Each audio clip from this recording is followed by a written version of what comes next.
Hi guys, welcome to this week's edition of the Coffee and Heroes show. So I'm going to be covering releases coming out on the 24th of November.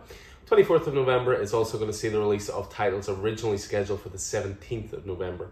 So double delivery this week, as you can possibly tell by the massive mountain of books I'm hiding behind.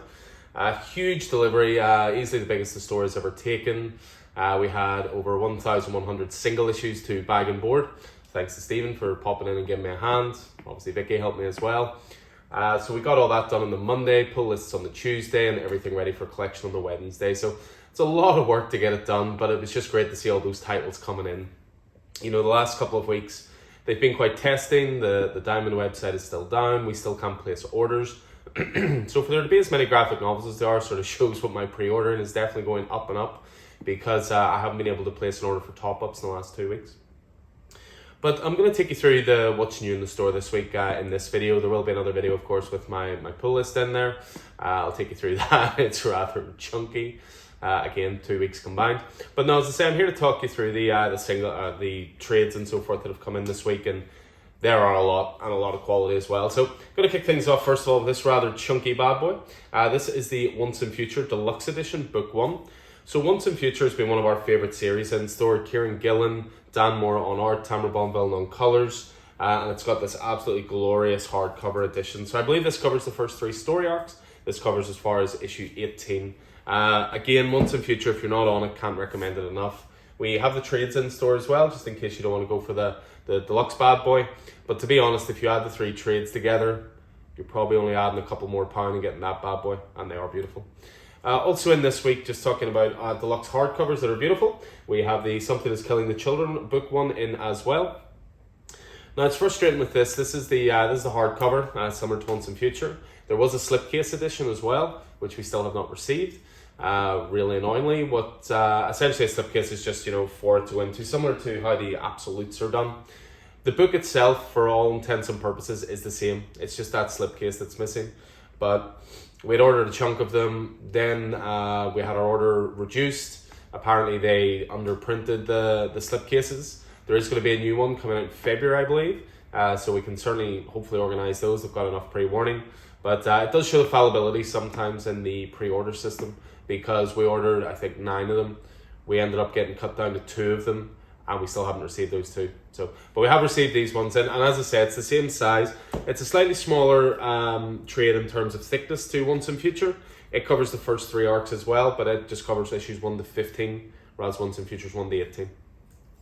So there are a few restocks and stuff as well this week, though, that I pre-ordered, just waiting for it to come back in stock. First of all, we have the hardcover Batman 3 Jokers. Again, one of the best Batman stories, one of the best Joker stories of the last few years. Jeff Johns, Jason Fabok, Brad Anderson on colours. Brilliant book, available in hardcover. We do still have some of the single issue packs in store, so if you prefer your single issues, by and large they all still come with the playing cards. We still have some of those left. There was a playing card for each issue. So if you prefer the hardcover, we got you covered. If you prefer the single issues, we got you covered. I also went big on getting restocks of Metal for when it was back in stock. So first of all, we have where it all began with Metal. So Scott Snyder, Greg Capullo. Brilliant, epic, amazing DC event. Probably the best DC event of the last 10 years, if you ask me. Probably, for me anyway, the best DC event since probably Final Crisis. Huge fan of Dark Knight's Metal. Stellar art, big ideas, epic storytelling. So that's where it all started. Now, there is a trade you can get prior to that called Road to Metal, which we have in stock as well. And it'll sort of give you all the build-up stuff, and then that's when the event kicks off proper. But I'd also really recommend this to accompany Metal. This one's subtitled Dark Knight's Rising. So one of the ideas of Metal was that a dark multiverse was open basically outside of the source wall, outside of our own multiverse. There was a mirror dark multiverse. And in that, there were darker versions of our heroes. So what this focuses on is a Bruce Wayne who went down the wrong path in those dark multiverses and became a villain. But he was also infused with the powers of a different member of the Justice League. So for example, you have the Batman Who Laughs, not a member of the Justice League, but it's a Batman with the sort of infused with the moral compass of the Joker. You've got Red Death, who's infused with the powers of Flash, Murder Machine, powers of Cyborg, etc., etc. But this is all those origin stories. Highly recommend that to go with it. Also I have Dark Knight's Death Metal, which of course is the sequel. Now this one's only available in hardcover so far. Those are both trade paperbacks. This one, it was sort of Snyder's goodbye to DC at the moment, and also his goodbye to Metal, and again, a really, really worthy follow-up to that. One of the best Marvel titles I would wager of the last decade has been The Vision. This is the complete collection from Tom Keane and Gabriel H. Walta, Jordi Belair on colours. This covers the entire 12-issue maxi series, and again, fantastic. There were certain elements of it borrowed from WandaVision, but WandaVision was still very much its own thing. Back in stock as well, we've been getting all the volumes of Farmhand again, so this is one of my favourite Image series from Rob Guillory, who was the artist on Chew. This is his own creation. He co-created Chew as well, but this is all his. He both writes and draws, and some brilliant sort of dystopian storytelling in that. I'll be getting in some of the Batman hardcovers as well, just talking about Snyder. I wanted to get these back in stock where I can. So I've got 3 different volumes that have arrived in this week back in stock. So we've got Batman 0 Year, Secret City, which is part 1 of 0 Year. Then 0 Year part 2, which is Dark City. So that's all one big epic. And then you have Super Heavy, which is where Commissioner Gordon takes over the mantle of the Bat. Don't ask, but it is pretty cool. So yeah, those are back in stock. We've Court of Owls hardcovers, we've Death of the Family hardcovers. I just always like to have as much of Snyder's stuff in as possible because his stuff is so great.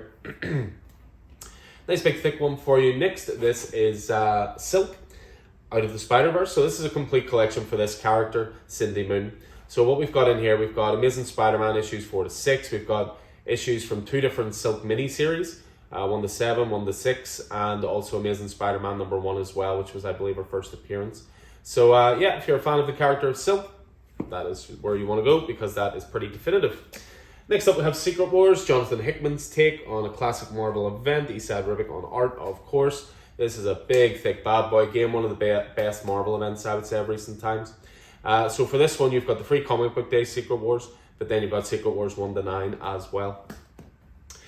Very timely, I thought, as well, to be getting Moon Knight back in. We're starting to see snippets from the trailers and so forth, which look very, very promising. So what these are, again, I've spoken before about the Epic collections. Perfect colour reprints of older issues and collect it all together so you don't have to go out and search them all out.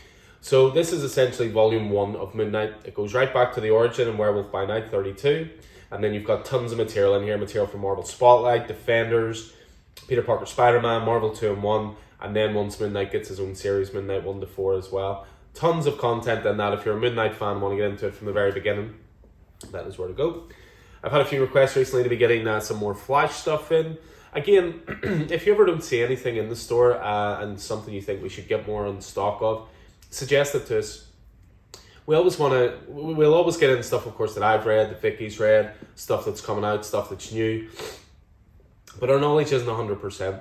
So if you come in and you say, want more Flash on the shelves, have a word with us and we'll certainly look into it, get more Flash on the shelves. We always want to make this a store where you come to and your favourite characters are always represented. So always let us know if there's stuff that maybe you don't see a lot of on the shelf, and we'll look into it and do what we can. Yeah, as I said, I've been asked about the Flash, and this is some of the Joshua Williamson stuff. That is Volume 7, Perfect Storm. Another little one there that came out from Death Metal, The Multiverse Who Laughs. So again, this was a series of one-shots that tied into Death Metal that looked again at different iterations of the characters as they were essentially taking over.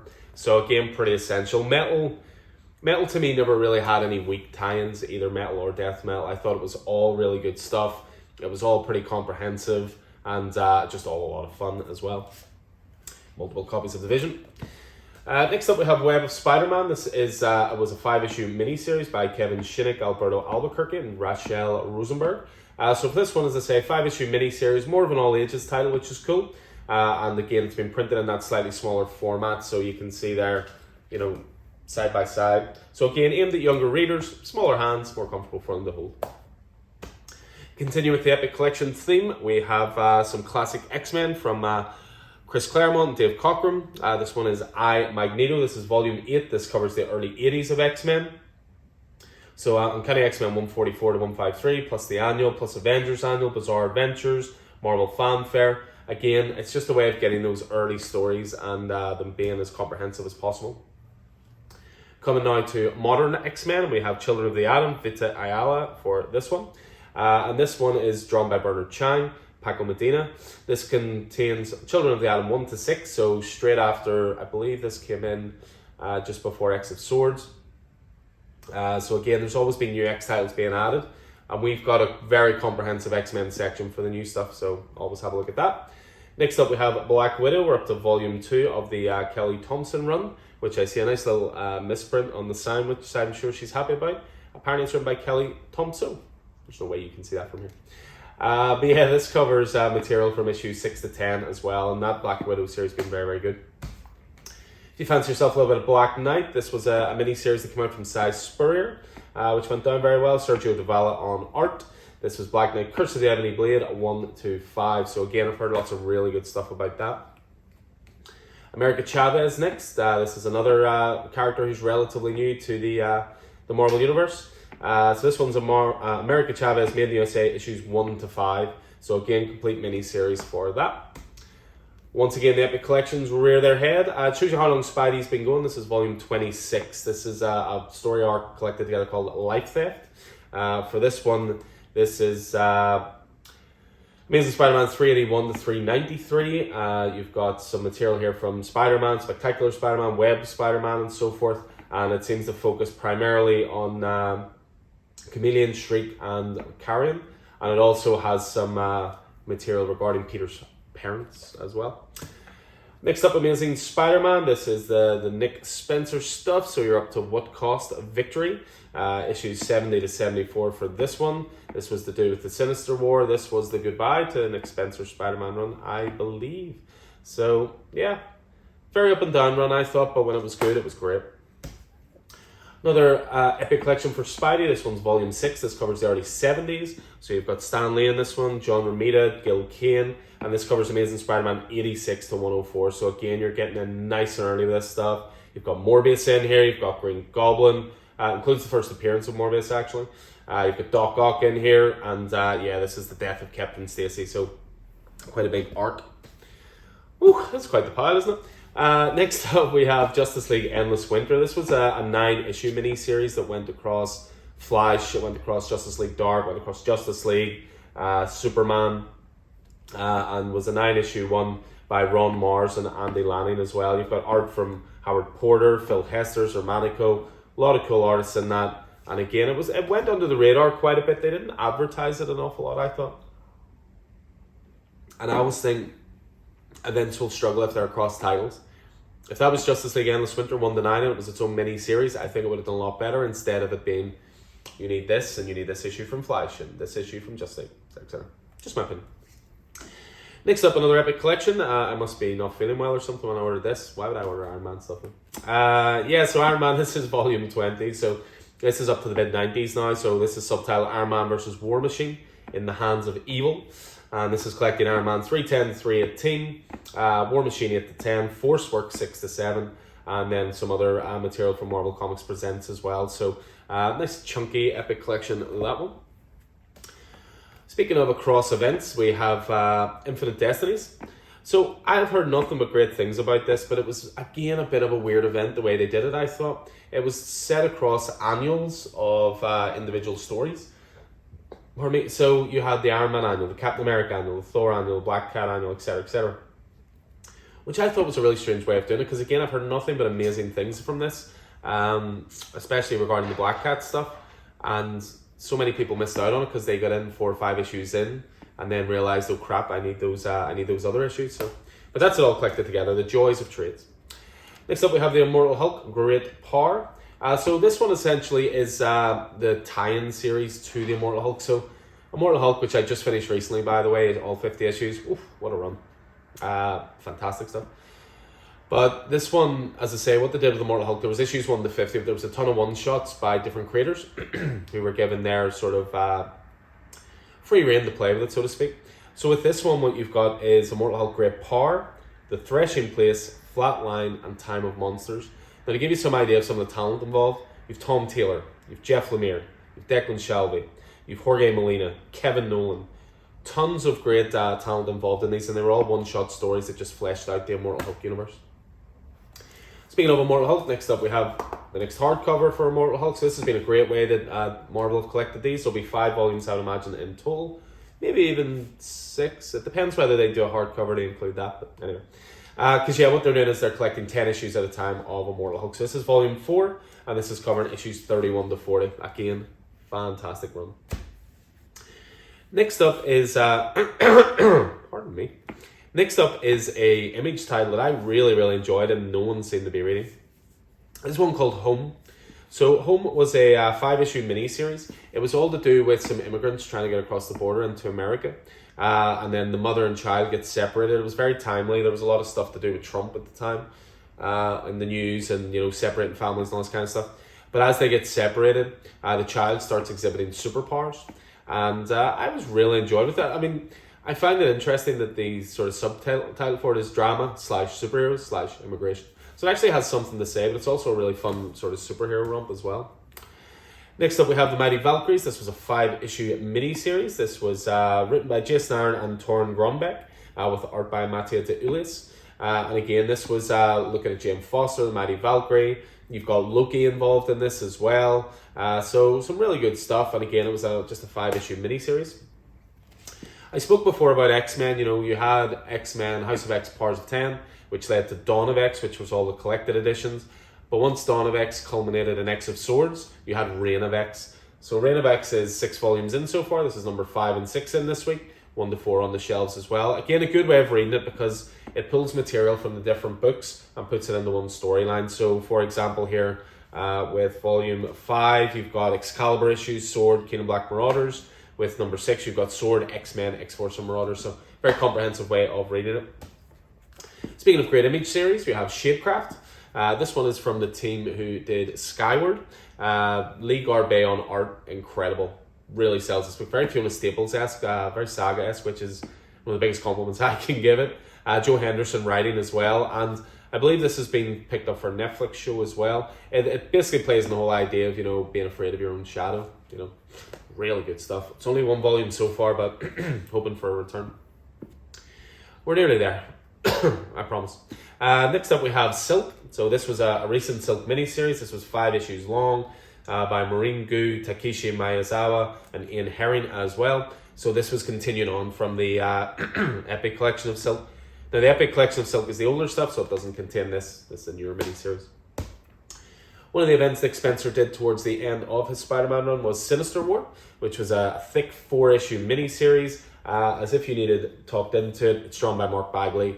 What more do you need to know? All 4 issues and a really good, compliment to the end of Spencer's run. This one is one I don't believe will last long, if I'm honest, because I get asked about Star Wars Blood Ties all the time. Star Wars Blood Ties, very classic Boba Fett stuff from the Dark Horse run. So this is continuing on in the the Star Wars Legends series for Marvel. So I got a whole ton of these in last week. They've already been flying off the shelves. With this one, this is Star Wars Boba Fett Blood Ties. And again, really comprehensive. You've got Star Wars Blood Ties 1 to 4, Star Wars Blood Ties Boba Fett is Dead 1 to 4, Star Wars Empire 7, 28, and then tons more in here. Written by Tom Taylor. He wrote some stuff in here. Nice. John Wagner, Ron Mars, John Ostrander. And just a great wealth of talent there. So again, I don't expect those to last long. They don't tend to. Star Wars War of the Bounty Hunters has been collected as well. This was a big Marvel event. I believe the first ever Star Wars event with Marvel. And I believe it was set between Empire Strikes Back and Return of the Jedi. And it had tons of tie-ins as well. But this was the main series, which is your 5 issues. But also you had 1 issue before that, which was Star Wars War of the Bounty Hunters Alpha as well. Couple to finish off. So next up we have the next volume of Thor by Jason Aaron. They've been doing these really class complete collections.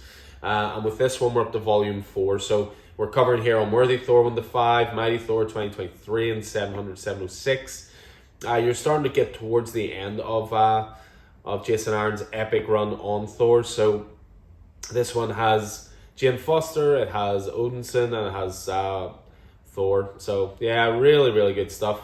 And again, I think we've all the volumes on the shelves except number 1, which would be a bit tricky to get now. Next up, continuing the X-Men Legends series, X-Men Legends is below. We've got the X-Men series, so X-Corps is next up.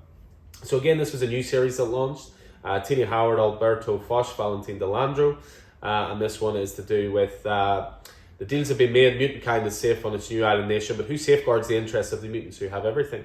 Leading the charge is X Corporation, headed by CXOs Monet St. Croix and Warren Worthington. A duo as cutthroat and ruthless in the boardroom as they are on the battlefield, but X-Corps needs more than just its figurehead. So slightly different take on the X-Men, and again building that mythology of Krakoa. X-Men Legends is next up. So X-Men Legends was essentially fan favorite creators coming back to tell stories during those runs. So this is from the 90s, but it's new stories but set in that continuity.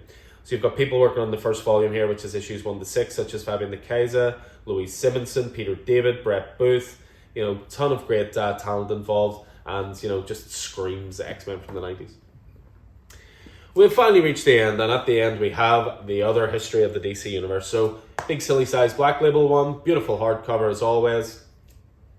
Other history of the DC Universe is from John Ridley, who of course is working at the moment on I Am Batman. But he's an Oscar-winning screenwriter, and the other history of the DC Universe was essentially looking at major events in the DC Universe, but from a perspective of a minority. So from a perspective of a black superhero, or a female superhero, or an Asian superhero, that kind of thing. And it was really, really class. It was really well researched. It fell in line perfectly with all the DC continuity. Brilliantly put together. You also had, I think it was Giuseppe Camuncoli on art, which was stunning. This is a brilliant book. This will be up there as books of the year for me, certainly from DC. I love the Black Label stuff when they're collected like this. They just feel special. Obviously last year Wonder Woman Dead Earth took my favourite title of the year, but this will definitely be up there. And when you've got a review in the back that says could be remembered alongside genre-defining moments such as Watchmen and The Dark Knight Returns, that is high praise. So there you go. Finally, there is all the new graphic novels that are in store this week, available from Wednesday the 24th. Again, some of them will be filtered into the back catalogue, some of them will go on the newly released graphic novels walls. I've got a few ideas for a few changes in the store, because don't I always, which will get more stock on display as well. But as ever, you see anything here that appeals to you, drop us a message, we'll get you sorted. We're trying to do bigger and bigger orders leading up to Christmas, make sure we have as much stuff in stock as possible. It can be a little tricky with Diamond being offline at the moment, but I have been dealing with a couple of other book suppliers as well. So we'll endeavour to keep getting stuff in and in volume. But yeah, anyway, hope you spotted something here that you like the look of. I hope it proves informative. But as always, keeping you guys up to date with what's new. And as ever, hope you're staying safe out there. So I look forward to seeing you in the store soon. Take it easy.